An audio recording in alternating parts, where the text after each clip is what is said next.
Bakuruba kunnafoni o ye kelen bi o de ye k'aw ladɔnniya k'a fɔ ko fɛn min ye Mali jamana finitigiw tɔgɔ la kunnafonidiso ɲɛmaayaso ni o ye DIRPA ye a ka laadala kunnafonidi kɛnɛ sigira sen kan min ni ɲɛfɔli kuntalajan kɛra jamana in kɛnɛ lakanako bɛna kun kan na ɲɛfɔliba kɛra o kan nin y'an don kan ye bi bamanankan kunnafoni kɔnɔ.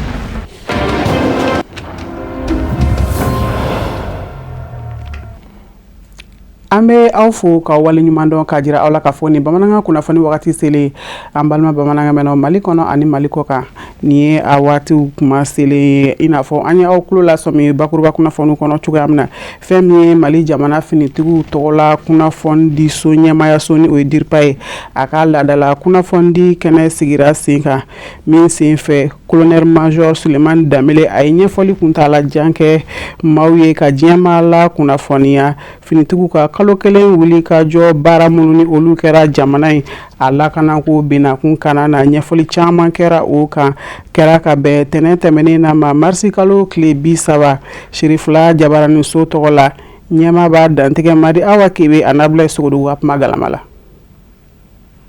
Na an b'a lajɛ lakana taabolo kan bi na an bɛ se k'a fɔ alihamudulilayi a ka fisa ka tɛmɛ kuma caman kan parce que jatigɛwale mɔgɔw u b'a ɲini ka tiɲɛni don an kunna cogo cogo i bɛ taa sɔrɔ a ka golomasiri mɔgɔw olu jɔlen bɛ u sen kan bi na an bɛ jatigɛwale kɛlɛ la mais bi na an bɛ kɛlɛ wɛrɛ la mun an bɛ terrorisme kibaruya jatigɛwale kɛnɛ de kan bi na o jatigɛwale kibaruya jatigɛwale ni b'a fɔ terrorisme médiatique o ɲɔ ɲɛnen bɛ an ka jamana in contrôle la kosɛbɛ an b'o fɔ mun na n'a hakili b'a la dɔgɔkun tɛmɛnen ani dɔgɔkun jan tɛmɛnen i bɛ taa sɔrɔ jamana caman olu ka kunnafonidilaw u wulila k'u jɔ ko Mali ɲɛmɔgɔw u ye jatigɛwale mɔgɔ 100 u y'o bɔnsɔn bila pour que maliyɛnw bɛ se ka u ka approvisionnement sɔrɔ cogo min na tajiko la nkalon tɛmɛnen t'a kan nin bɛɛ ye pour que ka jamanadenw hakili bila ham na k'a fɔ dɔgɔkun tɛmɛnen na jatigɛwale mɔgɔw u bɔla mɔgɔ 100 na ka na fɔ mɔgɔ 200 la ko Mali ɲɛmɔgɔw y'olu bila foyi tɛ nkalon kɔ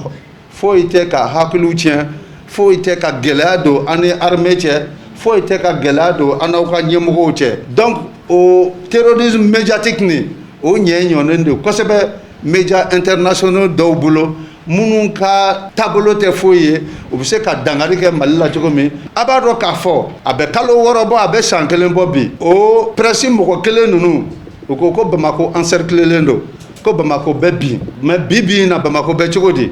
aw bɛ taa ni ka segin kɛ Bamako librement mɔgɔw bɛ bɔ Bamako kɔ kan ka don Bamako kɔnɔ librement mobiliw bɛ bɔ ka na senatigiw bɛ na mototigiw bɛ don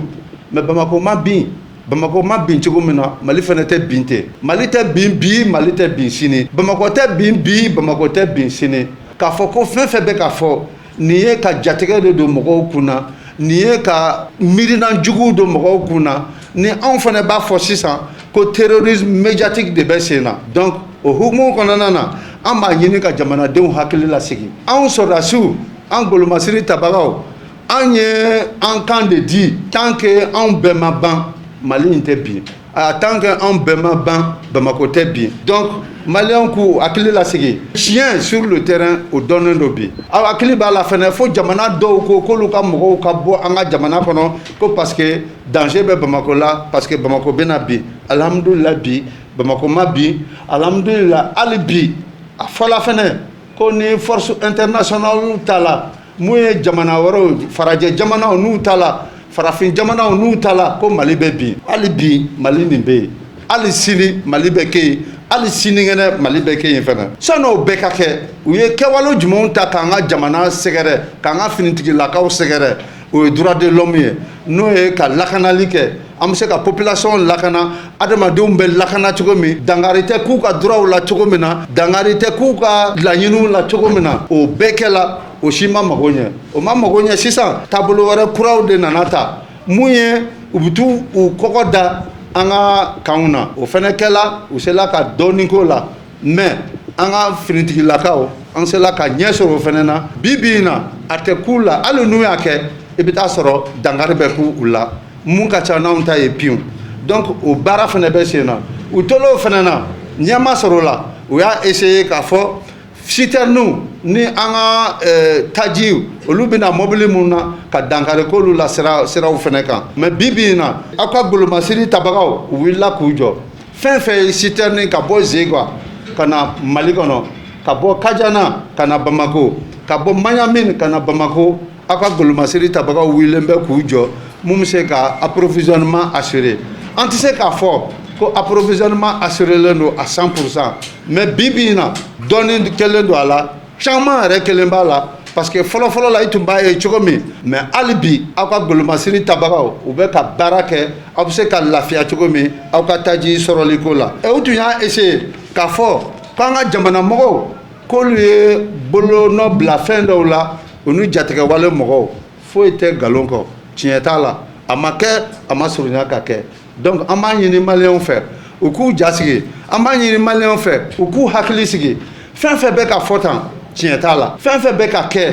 k'a fɔ ko nin ye kɛwale de ye mun bɛ se ka hakiliw tiɲɛ mun bɛ se ka hakiliw hami tiɲɛ foyi de t'a la nin bɛɛ ye pour que ka jamana tɔgɔ tiɲɛ nin bɛɛ ye pour que k'a ka golomasiri tabagaw tɔgɔ tiɲɛ nin bɛɛ ye pour que mɔgɔw bɛ se ka hakilina jugu ta ka ɲɛsin a ka ɲɛmɔgɔw ma a ka jamanadenw ma cogo min na donc an b'a ɲini k'a fɔ fɛn fɛn bɛ ka fɔ tan k'a fɔ ko accord de signé la k'a fɔ ko jatigɛwale mɔgɔw de bilala tiɲɛ t'a la maliyɛnw k'u ka baara kɛ u bɛ deli ka kɛ cogo min na. Kunnafoni nasira wɛrɛw fɛ an b'a jira aw la k'a fɔ ko fɛn min ye Amamisu ye a ka sigi tago 7 baaraw sigira sen kan session ordinaire du conseil d'administration baara ninnu bɛɛ lajɛlen kɛra ka bɛn tarata de ma marisi kalo tile 31 maakɔrɔw tɔgɔ la so la ni o ye maison des aînés Bamakɔ Sherifula Jabarani so tɔgɔ la Alihamidu Badini Nuhum Kone de tun bɛ an ka janga sɔrɔlen sariya ɲɔgɔn fɛ. Jamana foroba cakɛda mun bɛ kɛnɛya sabatili ko fɔ ɲɔgɔn dɛmɛ sira kan agence malienne de la mutualité sociale dakuruɲɛ kelen Amamus a ka ni tɔnba sigi session ordinaire du conseil d'administration ni ɲinɛnta ye a tako 7nan ye a baaraw ye tali kɛ dakun dama dɔ la a fɔlɔ wulikajɔ minnu sera ka waleya u fɛ san 2025 kɔnɔna na kono kɔnɔnataw fɛsɛfɛsɛ ni ka sankura o baaraw boloda cogoya minɛ kɛnɛya ko o bɛ se sabati kɛrɛnkɛrɛnya ma kɛnyɛrɛ ye ani bololabaarakɛlaw olu ta fanfɛla ni hami ni gɛlɛya bi jamana den kan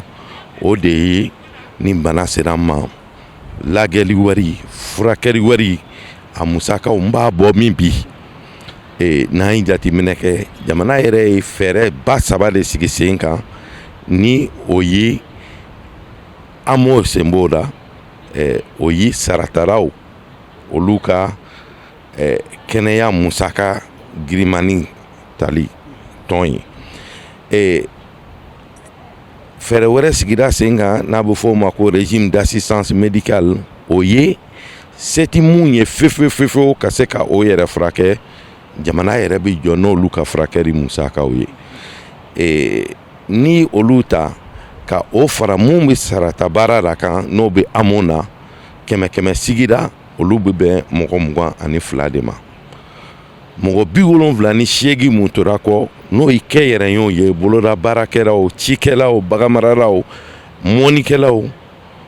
olu de ka furakɛli musaka ka kan ka taa mutuelle tɔn fɛ u bɛ fara ɲɔgɔn kan ka kɛ kulu ye ka tɔnden wari bɔ wari min bɛ kɛ bilankɔrɔ ye ni bana sera tɔnden min ma o ka dɛmɛ o ka se ka furakɛ ni taabolo saba in n'i y'a jateminɛ dabɔra yaasa jamana yɛrɛ ye layilu mun ta jamanaden ye ka ɲɛsin bana ni furakɛli ma o ka se ka waleya. N'a ma ɲɛ k'a fɔ ko Amamus o ye cakɛda ye mun ka baaraw sɛmɛntiyalen don UEMOA fɛ a jɔyɔrɔ ka bon kosɛbɛ kɛnɛyako binankun kan kɛrɛnkɛrɛnya ma laɲini mun bɛɛ la n'a b'o fɔ a ma ko régime d'assurance maladie universelle RAMU hakili falen bolila o fana lawaleyali hukumu kɔnɔna na ni kɛnɛ ɲɛmaya kun bɛ jamana kɛnɛyako minisiri bolo n'ale nɔ nabilala a ka conseiller technique fɛ a ka dantigɛli kɔnɔna na a y'a ɲini baarakɛbaaw fɛ gafe minnu dira bɛɛ kelen-kelenna ma o ka kɔnɔnataw fɛsɛfɛsɛ a ɲɛ ma ka bɔ ni laɲini nafamaw ye mun b'a to kuntilenna o bɛ se sabati. n'i tɔn ninnu taabolo saba in lajɛ a bɛɛ fana sinsin n'a ye ɲɔgɔn dɛmɛ ye. Mutuelle ɲɔgɔn dɛmɛ don, AMO ɲɔgɔn dɛmɛ don, Ramedi ɲɔgɔn dɛmɛ don. Hakili jagabɔw nana kɛ an t'a kɛ ɲɔgɔn dɛmɛ belebeleba kelen ye wa? O tuma nin taabolo saba in n'a ma ɲɛ a bɛɛ sinsin n'a ye ɲɔgɔn dɛmɛ ye ka ɲɛsin furakɛli musaka tali ma, an k'a bɛɛ fara ɲɔgɔn kan. O baaraw de kɛra ni o bangera fɛn n'a fɔra mun ma ko régime d'assurance maladie universelle, RAMU. O RAMU baaraw bɛ sen na yaasa o ka se ka waleya mun bɛna kɛ sababu ye maliyɛn i kɛra saratara ye o i kɛra kɛnyɛrɛye ye o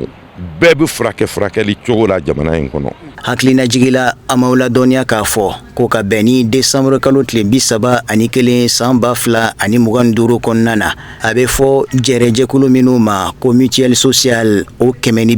de tun bɛ jati Mali jamana kɔnɔ. Kunnafoni nasira wɛrɛw fɛ an b'a jira aw la k'a fɔ ko fɛn min Ansar sanfɛ kalandenw ni a duguma kalandenw ka jɛkulu ni o ye Kamisi ye a musolakaw cellule féminine olu ka lajɛrɛ ta ko sabanan sigira sen ka séminaire de formation baara ninnu bɛɛ lajɛlen kɛra ka bɛn tɛnɛn marisi kalo tile 30 de ma Bangoni Jankɛnɛbugu la dakun min taara sa o de ye Ansar kalandenw diinɛ ani ɲɛta sabatibaw Sherifula Jabarani so tɔgɔ la Kadija Tarawele Abdulaye Jara an ka janga sɔrɔlu ɲamada ɲɔgɔn fɛ. Nin tile damadɔ la kɔgɔli kɛnɛ min sigi la Jamiyatul Ansarudin sanfɛ kalanso kalandenw an'a duguma kalanso kalandenw maaw fɛ bɛna kɛ sababu ye ka u degi kɛnyɛrɛye cakɛda baara wɛrɛ la min y'a to u na se k'u jɔyɔrɔ fa jamana ka siniɲɛsigi a n'a ka yiriwali la fo ka taa se u ka sigida ka taa ɲɛ la. An ye formation caman boloda ka conférence caman boloda olu fɛn fɛn boloda la olu kɛra dakunba dɔ de kan n'o de ye Ansar kalanden musow danaya ni yiriwali sabatili walikɛbagaw Mali kɔnɔna na. N'Ala sɔnna ma an bɛ a ouverture kɛnɛ kan mais wale ninnu fɛn fɛn bɛ kɛ ninnu bɛ kɛ sababu de ye ka yiriwali don jamana kɔnɔna na wa bɛ kɛ sababu fɛnɛ de ye k'an ka danayaw sinsin an bolo i n'a fɔ an bɛ ka situlu min bayɛlɛma ka kɛ murutulu ye muso caman ɲɛ bolo bɛ produit fɛ bari sabula an tɛ se k'an ka fɛn matière première ninnu an tɛ se k'u valoriser min fɛnɛ ye cɛgɛ ye c'est vrai cɛgɛ tɛ an ka balota ye kosɛbɛ mais an bɛ toucher sɛgɛ la donc i bɛ fɛn fɛn turu a ka kan i k'a dilan cogo ɲɛdɔn i n'a fɔ Ansaru yɛrɛ kɔnɔna na kukaji yɛrɛ bɛ yen n'o ye tanti Aïcha ka mɔgɔw ye donc olu y'a yɛrɛ k'a fɔ fo cɛlasigi ka kɛ cɛlasigi kɛcogoya de la donc an bɛ kalan na mais kalan man kan tɛ ka anw minɛ furu fɛnɛ kun donc o de la an bɛ ka cɛlasigi baara ninnu fɛnɛ caman formation kɛ a kɔnɔna na a bɛ kɛ sababu fɛnɛ ye ka kanu don ani tin Ansaru denmisɛnnin kalanden musomanw ni ɲɔgɔn cɛ. Maa minnu sen yela nin séminaire in na u ye walawalali kɛ nin séminaire in nafa kan. Tiɲɛ yɛrɛ la nin séminaire a nafa ka bon kɛrɛnkɛrɛnla musolakaw surtout ɲinata in na formation min bolodalen don safinɛji dilan ninnu ani dɛgɛ ni cɛgɛ ninnu vraiment a nafa ka bon an musolakaw kan kojugu n'an sera k'a ɲɛdɔn an bɛ se ka dɔ k'an yɛrɛ ye même si faw kɔnɔ minnu bɛ faw la u bɛ se ka caman k'i yɛrɛ ye quoi vraiment nafa ka bon yɛrɛ de surtout an muso. Nin lakɔgɔli kɛnɛ in denfaya tala ka kalifa cɛba min na ale kɔni y'a ka nimisi wasaw jira ka sangani ni wulikajɔ ani min cɛsiri ye ka bɔ Jamiyatul Ansarudin sifinnakaw yɔrɔ kɛrɛnkɛrɛnya la a sanfɛ kalanso n'a duguma kalanso denmisɛnninw ni o jɔyɔrɔba bɛ jamana ka taaɲɛ n'a ka siniɲɛsigi la. Kamsi mɔgɔw ye nin baaraba min labɛn nin séminaire in ka a bonya ta ka di an ma kɛrɛnkɛrɛnya o d'u ma k'an ka parrain vraiment ni ko nisɔndiya n t'a dɔn n bɛ Ala fo ka se hakɛ min na parce que ni mɔgɔ min yɛrɛ ye nin ko in kɔnɔ o b'a sɔrɔ Ala ye bonyaba k'i ye parce que nin ye jɛkulu de ye jɛkulu don denmisɛnnin minnu n'u ka ɲɛnamaya n'u y'a di Ala ma k'an karamɔgɔ lamɛn Sherif Sɔn Maram Hayidara école kalanw ni madrasa kalanw ka jɔyɔrɔbaw sɔrɔ o la k'u ka denmisɛnninya kɔnɔ tila k'u yɛrɛ kuru k'u yɛrɛ di Ala ma k'u ɲɔgɔn tigɛ minɛ pour que silamɛya ɲɛda bɛ se ka yɛlɛ kosɛbɛ an karamɔgɔ laɲini min ye k'o sabati n'Ala sɔnna ma ni o fɛn dɔ nana ta k'a d'i ma k'o bonya ta k'a d'i ma o denfaya ta k'a d'i ma i b'a fɔ Ala de ni ce kɛ nin ye fɛn ye mɔgɔ kan ka sanu ni wari bɔ ka fɛn min ɲini parce que n'i yɛrɛ ye maa ɲumanw cɛla n'i yɛrɛ ye maa ɲumanw ka baara kɔnɔ o tuma na i ka dɔn Ala ye bonya kɛ. An bɛ aw ladɔnniya k'a fɔ ko nin baara nundun kɛnɛ in seereya la Arsedi Sherif Usman Madan Hayidara ale denmuso Seida Fatima Hayidara fɛ ni ka sɔrɔ ka kuranɛ kalanw fo ka taa se beyitudaw ma o tugu o la an bɛ aw ladɔnniya k'a fɔ ko nin lakɔgɔli kɛnɛ n'o ye séminaire ye a baara bɛɛ lajɛlen bɛ taa kuncɛ ka bɛn ni avril kalo tile 2 ye san 2026. O de fana b'an sɛnsɛn ka taa diɲɛ fan wɛrɛ kunnafoni sɔrɔlenw kan Samayira Sanogo ale ka ɲininiw don.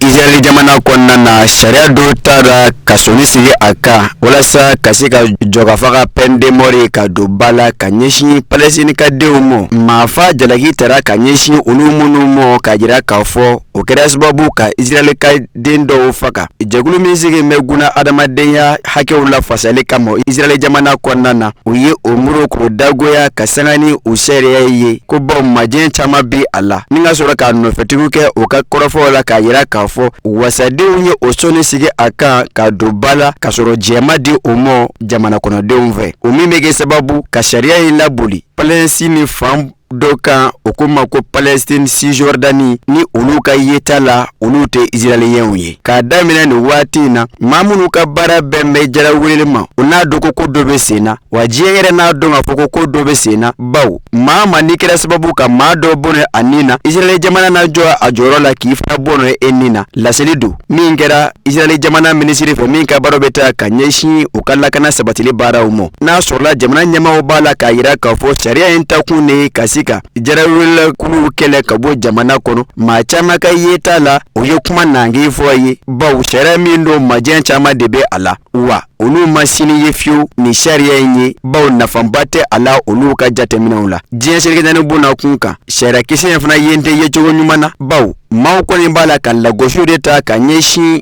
sariya in ma diɲɛ fan caman fɛ i n'a fɔ Australie jamana kɔnɔ Grande-Bretagne, France jamana, Allemagne ani Italie olu bɛɛ lajɛlen ka bɛn ni karidon tɛmɛnen ye u ye a yira k'a fɔ min bɛ ɲini Israel jamana fɛ o ka diɲɛ ni sariya kɔ a kana don bɛrɛ la wa hakilinaw don min ye mɛ maa caman kunkilenna ye diɲɛ bonna kun kan. Egypte jamana masakɛ Abdel Fattah al-Sisi ka bɛn ni ntɛnɛndon ye a ye wele bila a tɔɲɔgɔnkɛ Donald Trump ma l'Amérique jamana masakɛkuntigi k'a ɲini a fɛ marifa daw ka kuru kɛlɛ min bɛ Moyen-Orient kɔnɔ a ka jɔ ka fara a jɛw kan ka bɔ Arabie Saoudite, Turki jamana kɔnɔ, Pakistan, Egypte jamana ka bɛn ni karidon tɛmɛnen ye a yera sigikafɔ kɛnɛ dɔw kan Islamabad kaw fɛ min laɲini ye ka se ka bɛn sabati ka sanga ni jolibɔn jɔlen ye a ka ja ka sanga ni kɛlɛ banni ye Moyen-Orient kɔnɔna na. Kɛlɛ min daminɛna ka sanga ni Israel ni Amérique jamana ka susuli ye ka ɲɛsin Iran jamana ma ni a baaraw nun donna ka bɛn ni ferekɛw tile 28 ye a donna a kalo 2nan kɔnɔ ka bɛn ni waati ye. Donald Trump l'Amérique jamana masakɛkuntigi a ye juru cɔri kokura ka bɛn ni ntɛnɛndon ye ka ɲɛsin Iran jamana ma. L'Amérique jamana masakɛkuntigi ye bagabagali ta ka ɲɛsin halibi Iran jamana ma k'a yira k'a fɔ kuranso minnu bɛ Iran jamana kɔnɔ centrale électrique ka fara o ka ji bolofara min bɛ Île de Karg ni o ye Iran jamana pétrole dingɛ belebele ye a ko olu na susuli ta ka ɲɛsin o yɔrɔ kɔfɛlen ninnu ma ni sigikafɔ min b'a la ka kɛ Washington ani Tehran ni ɲɔgɔn cɛ ni bɛn ma sɔrɔ o la o baara bɛ kɛ olu fɛ teliya la don ni a nataw la. O hukumu kɔnɔna na jamana caman kɔni i n'a fɔ Arabie Saoudite, Turki, Pakistan ani Egypte o bɛɛ lajɛlen kɔni bɛ sigikafɔw gun kan bi janko ka se ka jisumakɛ ko in kan walasa ka ni tasuma in faga min bɛ kɛ sababu ka na ni bɛn ani kɛlɛɲɔgɔnya ye jamana kɔfɛla ninnu ni ɲɔgɔn cɛ min bɛ tali kɛ l'Amérique jamana Israel ani Iran ye. Ka bɛn ni ntɛnɛndon tɛmɛnen ye Kenya jamana ye yɛrɛmankutu ani ɲɛfɔli baara dɔw nun don min bɛ kɛ sababu ka se ka kalafiliw papiyew k'olu labɛn ka sanga ni maaw cogoya sɛbɛnlen ye u gafe la kalafili minnu yɛrɛ ni a boloda mɛn ka bɛn ni san nataw ye. O hukumu kelen kɔnɔna na sifinakɛw kɛn bɛ ka kɛ o ka ko ye ka sanga ni lamagamɔgɔw caman kɛli ye o fɛ bɔlɔlɔw sanfɛ misigiw bɛna kun kan walasa ka se ka o ɲɔgɔnnaw su cogo min na o sen bɛ se ka ye nin baara in na. Yɛrɛmankutu baara min n'o ni a nun donna commission électorale indépendante et des frontières fɛ a baaraw bɛ to sen na ka se tile 30 bɔ ɲɔgɔn ma wa a laɲini ye min ye o de ye ka se ka maa 2 miliyɔn ani kilankɛ k'olu lafaamuya janko o tɔgɔ ka se ka sɛbɛ kalafili papiyew kan. O tɛmɛnen kɔfɛ laɲini wɛrɛ min bɛ a la o de ye maa miliyɔn 6 ani a kunkanfɛ olu tɔgɔ ka se ka sɛbɛn kalafili gafew kan minnu ni 100 maa 70 bɔɲɔgɔnko olu ye sifinnakaw ye hali n'an ma ɲa k'a fɔ bi maa caman ta la ka kɛ a fɛlako ye o bɛ ni a ta hakilina in kɔni a sɛbɛkɔrɔta mɛn sifinnakaw fɛ minnu ni o yɛrɛ kɛ mɛn ka baara caman labɛn ka bɛn ni a ye walasa hali bi baara min ni a b'a la ka kɛ jamana ɲɛmaaw fɛ kunkɔrɔta ni nimisiwasa ka se sɔrɔ a la walasa maa caman tɔgɔ ka se ka sɛbɛn kalafili gafew kan hokumu kɔnɔna na u ka jataraw dɔw kɔnɔ tikitɔki ani bɔlɔlɔ na sira caman fɛ u b'a la ka wele da cogoya caman na walasa ka ɲɛsin u ɲɔgɔnnaw ma u ka se ka nin ko in kɛ u kunna ko ye walasa ka taa u tɔgɔ sɛbɛn kalafili gafew la ka bɛn ni kalafili nata baaraw ye hokumu kelen kɔnɔna na u kɛ mɛn ka baara caman boloda i n'a fɔ lamaga baaraw kɔnsɛriw pour que e sen ka ye o kɔnsɛri la fa a ka ye k'a fɔ e tɔgɔ sɛbɛn kalafili gafe kan wa e ka kalata o papiye o b'i bolo olu bɛɛ lajɛlen de ye fɛɛrɛw ni dabaliw ye minnu ni o kɛ mɛn ka minnu bila sen kan walasa ka se ka baara in don kɛnɛyakadenw kun na o ka a kɛ o kunna ko ye.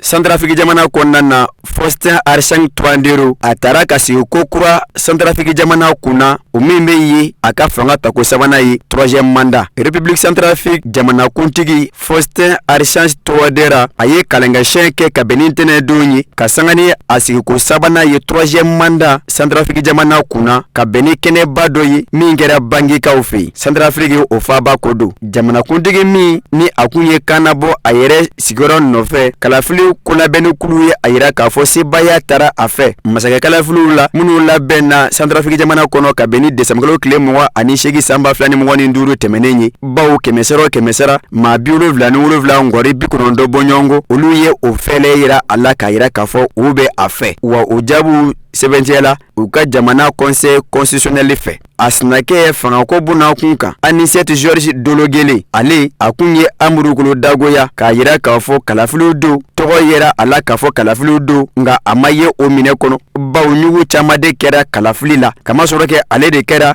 maa 2nan ye 100 maa 13 ngɔri 50 bɔɲɔgɔnko olu ye a yira k'a fɔ ko o bɛ fɛ hakilina jiginna Faustin Archange Touadéra danaya taara a gan siɲɛ fɔlɔ ka bɛn ni san 2016 ye k'a kɛ Centrafrique jamana masakɛ ye nin ye a kɛtɔ ye ka 3e mandat o de nun don san 7 de bɛ a bolo hali n'a sɔrɔla a ka kumaw kunfɔlɔ ni filananw na olu kun ye san 5 ye a sigilen min filɛ ta Centrafrique jamana kunna nin ye sira kura de dabɔtɔ ye a fɛ baw kumaw yɛlɛmana ka kɛ san 7 ye o kɛra ka sanga ni dasumusumuni baaraw ye min kɛra Centrafrique jamana kɔnɔ ka bɛn ni san 2023 ye o de kɛra sababu ka yɛlɛma don jamanakuntigi ka kumaw na k'a yira k'a fɔ madama ni i ka kɛnɛ nin na i bɛ se k'i kannabɔ jamanakuntigi ɲinini baaraw la wa a ka kumaw kɛra san 7 ye.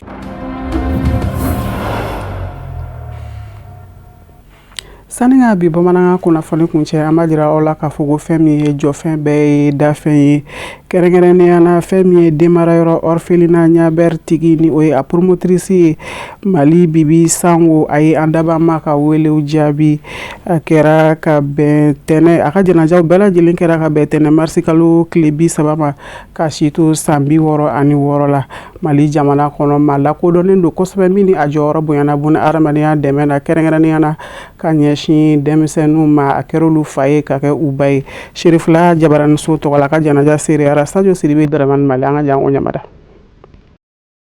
Mali maaba dɔ taara da ni o ye an ba ye dɔw mamuso don Mali Bibi Sango maa dun ni a y'a ka hadamadenya fanba bɛɛ kɛ k'a ɲɛsin hadamadenya dɛmɛli ma k'a ɲɛsin walidenw fana dɛmɛli kan ni a kɛra sababu ye ka maa caman ɲɛji cɛ a ka banni kɛnɛ kan woloden minnu kun bɛ yen nɔ balimasiraw bɛɛ ye kuma ta ka dusuma kasi kumaw fɔ ka dugawu kɛ k'a ɲɛsin a ma cogo min na. Mama kɛra denw bɛɛ bari an kuma sulilen tɛ au contraire on est en content nous an nisɔndiyalen no k'an ba bilasira parce que an ba kunna wololen ne bɛ ka taga a ye baara min kɛ o de b'a kɔ yan an ba hinɛra fantanw na a hinɛra dɛsɛbagatɔw la a hinɛra falatɔw la ni ala ko ye tiɲɛ ye on sait très bien que o tɛna kɛ fu ye donc ala k'o sara ye alijinɛ ye ale ni silamɛ su bɛɛ lajɛlen ala ka hinɛw bɛɛ lajɛlen na. Ne tɛ Mali Sango den dɔrɔn ye ne kɛra Mali Sango teri ye ne kɛra Mali Sango kɔnɔfɔ ɲɔgɔn ye bien vrai que n dɔgɔninw bɛ yen nɔ ne ni Mali Sango jɛra bara ɲɔgɔnya la parce que a ye sira min ta n'o ye ka falatɔw dɛmɛ ka falatɔw ɲɛji cɛ ka falatɔw lanisɔndiya ka dɛsɛbagatɔw dɛmɛ ka filibagatɔw dɛmɛ a y'o sira yira ne na donc ne bɛ se k'a fɔ n kunna wololen don bi nin kɛnɛ in kan kosɛbɛ parce que yanni a ka sa a y'o de fɔ n ye yafa n ma i ye fɛn bɛɛ to yen ka tugu n kɔ n mama i ma fosi kɛ n na i ye fɛn di n ma de silamɛya tun b'a bolo yafa tun b'a bolo sabali tun b'a bolo fɛn fɛn n'i bɛ fɛ ka i kan na yɛlɛ n'a ye i b'a fɔ sabali. A y'a ka hadamadenya fanba bɛɛ kɛ k'a ɲɛsin walidenw de ladonni ma min kɛra sababu ye ni a ye yɔrɔba dɔ dayɛlɛ ni o kɛra sababu ye ka waliden ninnu ladon i n'a fɔ denmisɛn minnu bɛ yen nɔ ni wolobaga ma sɔrɔ u la walima den minnu fitininma la filila ale tun kelen bɛ ka hadamadenya bɛɛ k'o ɲɛsin o de ma. banbatɔ ne na kun bɛ baara kɛ ɲɔgɔn fɛ parce que ni denmisɛnnin nana a ka yɔrɔ la a bɛ na n'o ye fo n k'u lajɛ fɔlɔ et puis n ka examen ka analyse kɛ k'a lajɛ n'a sɔrɔ bana t'u la et puis o denmisɛnnin kelen a bɛ na n'o ye pour que an ka se ka boloci kɛ et puis o denmisɛnnin kelen an b'u suit ni bana y'u minɛ a kɛra sɔgɔma a kɛra wula fɛ a kɛra sufɛ a bɛ na n'o ye pour que an ka se k'u suit k'u furakɛ ka ɲɛ. Donc c'est pour dire que franchement mɔgɔ min taara nin ye mɔgɔ ba de don. Inna lillahi wa inna ilaihi raji'un. Mali Bibi Sango a ka ɲumanya tɛ se ka fɔ ka se a dan na anw n'a jɛra depuis 2017 an n'a cɛ baaraɲɔgɔnya na a kɛra a tɛmɛna baaraɲɔgɔnya yɛrɛ kan a tilala ka na kɛ i b'a fɔ balimaya déjà souvent a b'a fɔ k'a denmuso fɔlɔ de ye ne a ka fille adoptive de ye ne ka yatimɛdenw ladon o de tun y'a ka prioritaire ye ka falatɔw ladon muso cɛ sabagatɔw olu de y'a ka objectif n'a ka prioritaire ye. maa ye ne den de kanu a n'o de sigilen bɛ sigida la n'o tɛ ne bɛ Kalabanbugu mais an bɛ mama Bibi ka hɛrɛ sɔrɔ parce que ni mɔgɔ kɛra n'i ye waliden kanu i t'a ba dɔn i y'a yɛrɛ de kanu. mama Bibi sunkalo in na sukaro nɔnɔmugu 5 kilos malo k'a di ne denmuso ma. Mali Bibi ka sabu kɛ a ka jija ni a ka fasodenɲumanya ye jamana y'a kumabɔ ni sɛbɛn belebeleba 2 ye ni fɔlɔ kun ye chevalier de l'ordre national ye o kɛra san 2012 ka tila ka sɛbɛn belebeleba wɛrɛ d'a ma ni a bɛ f'u ma officier de l'ordre national o kɛra san 2017 nin bɛɛ dikun ye de k'a jira k'a fɔ musokɔrɔba in kun ka ɲuman baraka ka bon kosɛbɛ a balima minnu fana kun bɛ kɛnɛ kan u y'u da don maa min kun don a ka ɲamaya kɔnɔna na. An dusukun kami-kaminen nka an wasalen don ka d'a kan an balimamuso n'an badenmuso n'o ye Mali Bibi Sango ye ale de ye denmarayɔrɔ dayɛlɛ den ladonyɔrɔ falatɔw dɛsɛbagatɔw den minnu lafilila ka na u ta k'u ladon Alahu Taala kama k'u balo k'u furakɛ k'u kalan f'u ka kɛ maa ye u ka kisi diɲɛlatigɛ laban kojugu ma a y'a si bɛɛ kɛ o baara min na o baara an b'o foli k'a ye dan tɛ foli min na an minnu y'a sinjiw n'a badenw ye an ma foyi sɔrɔ diɲɛlatigɛ la an n'a ma min tila a kɛra balo ye a kɛra fɛrɛbɔ ye a kɛra musaka ye Mali Bibi Sango n'a badenw n'a jɛɲɔgɔnw n'a a sigiɲɔgɔnw de y'a bɛɛ tila ɲɔgɔn fɛ an b'a ɲini Alahu Taala fɛ a ka arijinɛ firidawusu nɔgɔya a ye. Maaba caman kun bɛ kɛnɛ kan minisiri kɔrɔ fo ka taa se diinɛlamaw an fan karamɔgɔ denmuso yɛrɛ kun bɛ kɛnɛ kan Madame Dunbiya Seyida Banɛnɛ Hayidara a y'a ka dusumakasa yira ni ka tila ka dugawu kɛ k'a ɲɛsin musokɔrɔba ɲuman in ma cogo min na. An degunnen don bi kosɛbɛ nka ni Ala ye min kɛ o de ka ɲi nɔ aw yɛrɛ ye témoignage ye mɔgɔ caman kumana a ka ɲumanya kan an yɛrɛ bɔra orphelinat na a tɛ kalo 1 bɔ fɔlɔ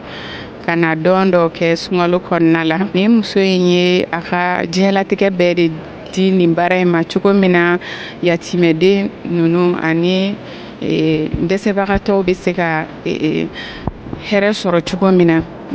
vraiment an b'a ɲini Ala fɛ a ye baara min kɛ Ala ka o k'a ye sini ɲɛsigi ye Ala ka o nɛɛma se a ma. A bɛ dɛmɛ mun lase yetimew ma a bɛ dɛmɛ mun lase lujuratɔw ma Mali bɛɛ b'a dɔn n'o ye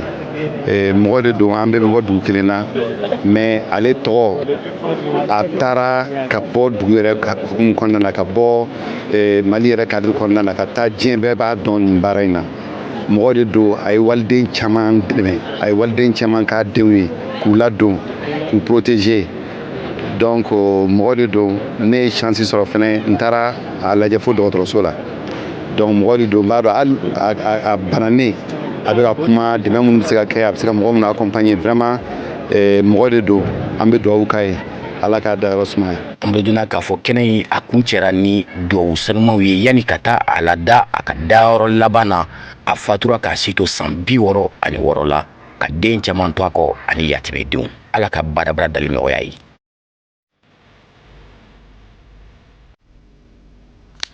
Ami jɛ ka dugawu don fɛn min ye badabada dali ye ala ko o nɔgɔya a ye ani silamɛ furu tɔw bɛɛ lajɛlen k'a jira aw la k'a fɔ ko nin fana bɛ dan sigi bi bamanankan kunnafoni sɔrɔ na minnu labɛnna kunnafoni di so ɲɛmaayaso fɛ ka bɛn ni kuma in ye aw ni ce a ka ɲamadalu la a k'an bɛn don n'a nataw ni ala m'an ka jɔnya jɔ an na.